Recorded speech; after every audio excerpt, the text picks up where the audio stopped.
Fl-2023 pajjiżna ra żieda sinifikanti fl-applikazzjonijiet għal permess li jippermetti persuni li qed ifittxu li jaħdmu b'mod remot minn pajjiżi l-bogħod minn fejn tkun topera l-kumpanija jew negozju impjegati magħhom, l-hekk imsejħin nomadi diġitali.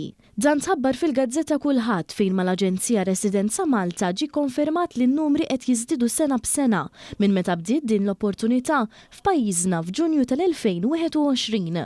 Fil-fatt minn statistika li ħarġet f'dan ir-rigward juri kif kull sena l-applikazzjonijiet qed jiżdiedu b'aktar mid-doppju, kif minn Ġunju sa Diċembru 2021 imtlew 163 applikazzjoni.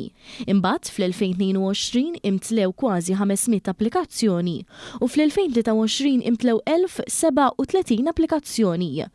Minn din l-istatistika joħroġ ukoll kif fl-ewwel nofs ta' din is-sena kien hemm 582 applikazzjoni.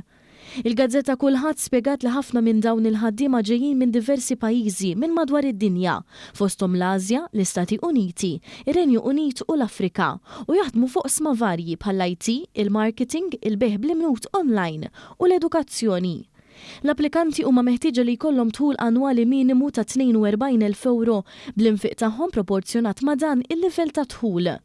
Intant ftit tal-ġimgħat ilu is-sit awtorevoli Forbes innota li pajjiżna u wieħed mill-aħjar 3 destinazzjonijiet għal dawk li qed ifittxu li jgħixu jew jaħdmu b'mod remot f'pajjiż ieħor.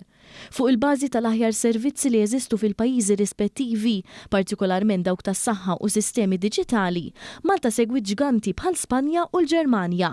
L-esperti ta' Forbes irrappurtaw li Malta hi waħda mill-aħjar postijiet fl-Ewropa f'dan il-għan, punteġġ ta' 7.29 minn massimu ta' 10. Isemmu kif l-2023 saru iktar minn 18,600 tfittxija fuq l-internet brabta ma' dan is-servizz f'pajjiżna.